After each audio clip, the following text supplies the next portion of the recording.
zusammen, Fake Kid is back in the kitchen und heute mache ich wieder mal etwas Süßes für euch, wo mal ausnahmsweise nicht vegan ist. Nochmal geschlagen, ja genau, nochmal geschlagen. Geschlagen habe ich die Soja Cream und dann wird es so. Ich kann aber auch ganz normale Rahm nehmen, das werden 2 Dezi. Da sind jetzt gerade 300 Milliliter, aber das ist eher ein bisschen zu viel.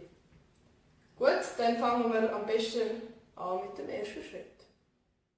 Gut, für heute habe ich mir gedacht, dass ich mit euch eine Roulade mache. Die Roulade füllen wir dann mit Früchten und geschlagenem Rahm füllen.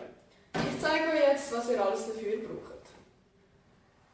Also das Ganze, wo wir jetzt all die Zutaten geben, dann nachher so eine kleinere Roulade. Wenn ihr eine größere habt, nehmt einfach die doppelte Menge, die ich euch jetzt angebe. Also, für den Teig brauchen wir 2 Eier, 60 Gramm Zucker, 40 Gramm Mehl, eine Prise Salz und noch 2 Esslöffel Wasser. Dann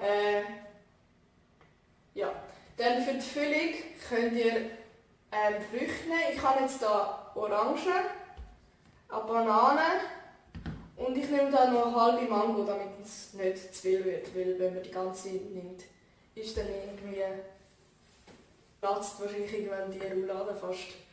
Ich könnte aber auch jede andere Frucht nehmen, zum Beispiel auch Äpfel oder was auch immer ihr gerade Lust habt. Dann tun wir auch noch rein Soja-Rahm. Also ich habe da von einem Reformhaus, so Soy Whip heisst das. Copyright geschützt, aber ja.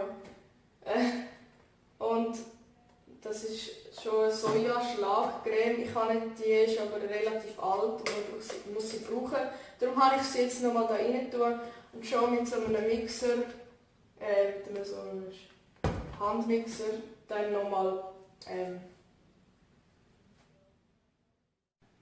Als erstes brauchen wir nochmal die beiden Eier, also eben den Handmixer, eine kleine Schüssel und einen Maßbecher.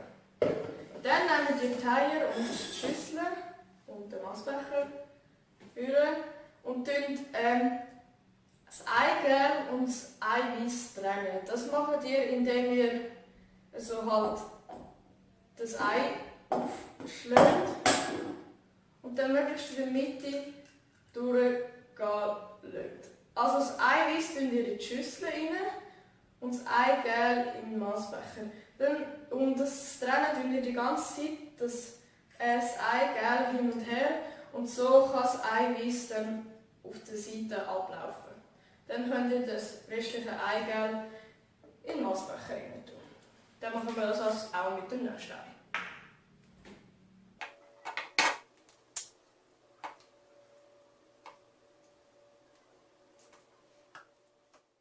So, als zweites könnt ihr das Eigelb auf die Seite stellen und nehmt das Eiweiß füllen.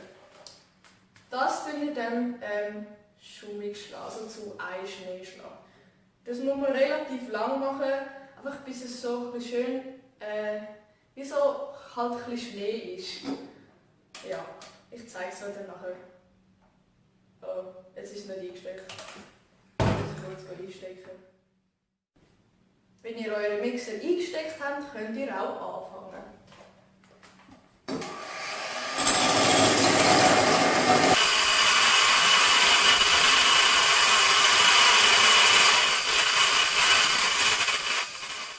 Und so sollte das nachher aussehen. Also schon ziemlich so ein bisschen schaumig und fluffig. Und jetzt stellen wir das einfach in den Kühlschrank stellen und dann brauchen wir später nochmal.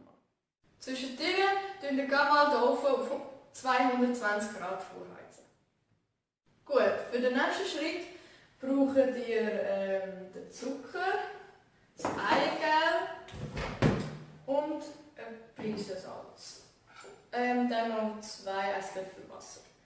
Gut, dann leert ihr den Zucker, Salz und das Wasser tun wir ins Eigelb rein und dann mit dem Rührstab so ein bisschen schlagen, bis die Masse so ein bisschen hell wird.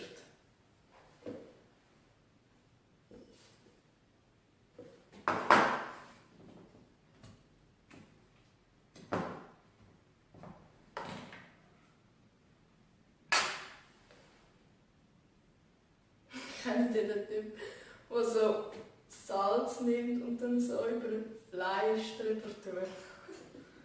Ja, Leute gibt's.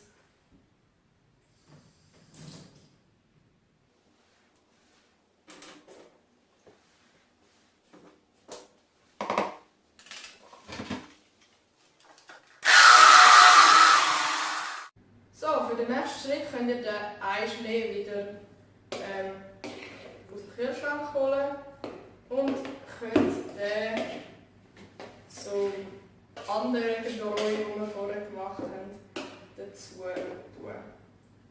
Und dann könnt ihr das schön nochmal mixen und vermischen.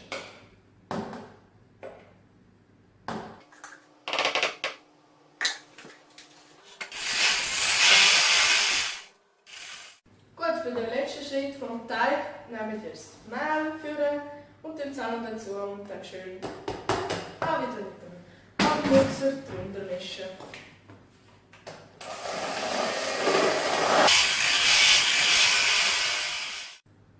Gut, also jetzt kommen wir dann schon zur Befüllung.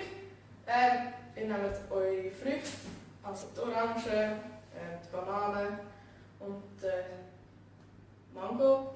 Und tun sie halt einfach so kleine Stückchen schneiden, wie jetzt, ich zeige es mal bei der Banane, weil sie relativ einfach ist. So schneidet man so ein Stück. Vielleicht so groß, so einmal 1 cm oder eine halbe mal eine halbe, ungefähr. Es kommt nicht so drauf an. Eben, das machen die jetzt hier bei allen Früchten.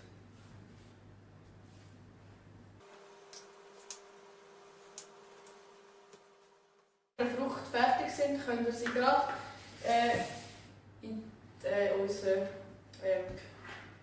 geschlagenen Rahmen tun. Das Ganze wird dann nachher vermischt und dann tun wir das dann auf den Teig drauf, und wir nachher noch impfen.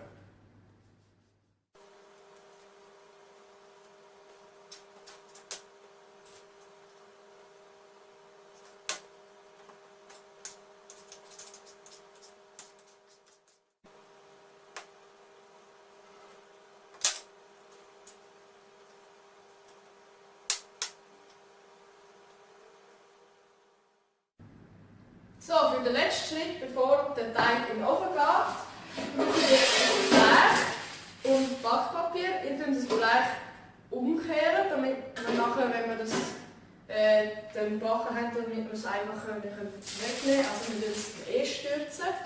Dann nehmen wir das Backpapier drauf, nehmen den Teig mit den Eiern, mit dem Zucker und mit dem Mehl zur Hand und den so drauf leeren. Jetzt soll etwa 1 cm dick werden und ihr könnt dann das Ganze zu einem Rechteck formen. Ja.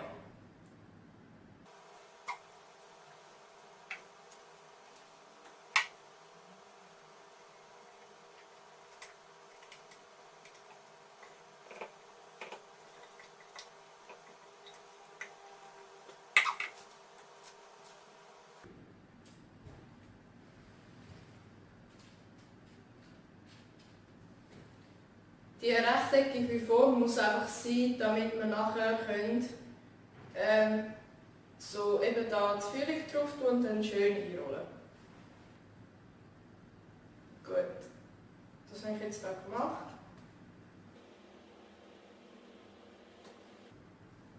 Dann kommt das Ganze in den Ofen für 8 bis 10 Minuten und ihr solltet das auf der mittleren Stufe, also mittlere Stufe, in der Mitte vom Ofen.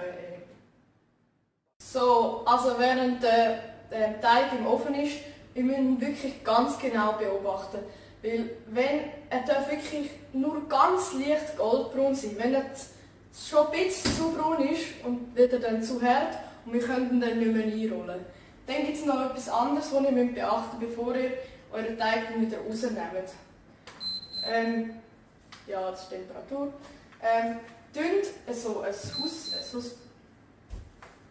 Ja, also ich habe jetzt mal 2 Minuten eingestellt und ich tue jetzt immer so weitere Steps. Also vielleicht wird es nicht ganz 8 bis 10 Minuten. So, da mich der Ofen vorher interrupted hat, mache ich jetzt weiter. Ihr braucht so ein Abtrocknungstüchlein, wo wir dann nachher den Teig drauf stürzen.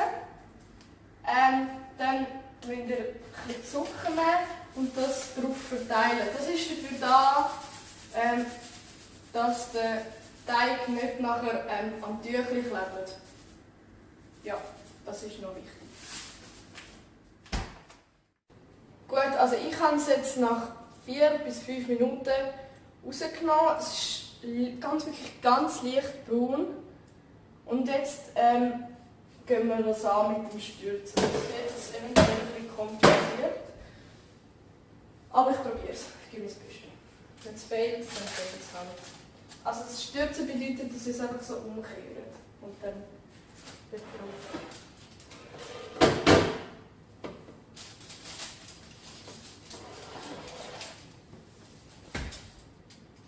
Dann wird es irgendwie so. Und dann zack. Nehmen wir jetzt das weg. Das können wir da anstellen auf die Seite. Und dann wartet ihr vielleicht 1, 2 Minuten, bis es ein bisschen abgekühlt ist.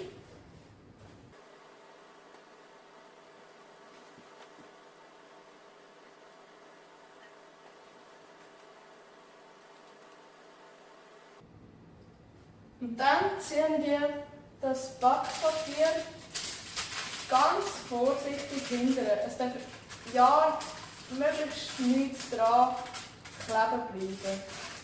Also wirklich, da müsst ihr ziemlich Geduld haben.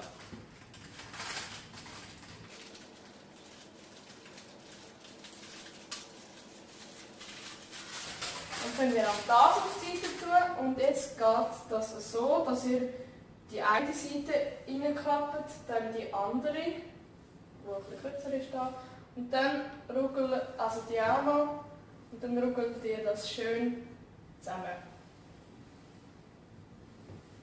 Da gibt es das so einen Ruggel da. So sieht das aus. Dann könnt ihr es ein bisschen stehen lassen und ein bisschen abkühlen lassen. So, jetzt wirklich als letzter Schritt von dem Video müsst ihr wieder euren Teig, also euren ausgekühlten Teig, also Dürrenteig, Ex-Teig, jetzt immer noch Teig, aber backenen Teig. Auf jeden Fall tun wir den jetzt wieder ausrollen und den kann man jetzt auch da drin lassen. Jetzt, ja, gut. Jetzt können wir da unsere Füllung drauf tun. Und das Tüchlein kommt nachher in die Wäsche.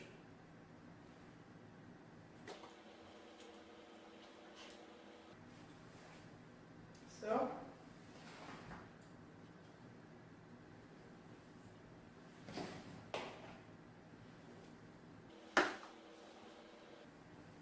Man kann da schon relativ viel rein tun.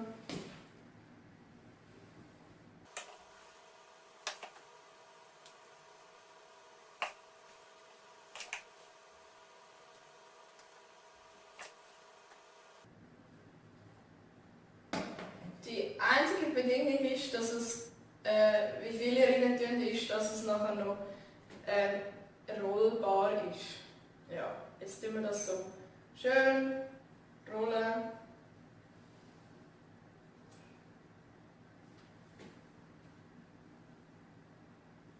Dann wird das eine wunderbare Roulade.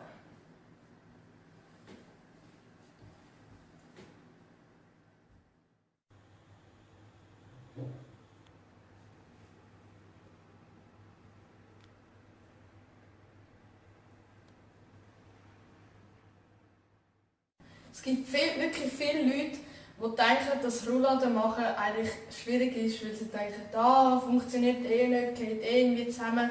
Aber wie ihr seht, ich schaffe es sogar, also schafft es ihr sicher auch. Also es ist wirklich nicht so schwierig. Probiert es einmal aus, weil die Roulade ist wirklich... Also, wenn ihr sonst Fragen habt, schreibt mir das in die Kommentare und ich werde euch möglichst schnell antworten. In dem Fall danke fürs Video schauen und lasst am besten ein Like da.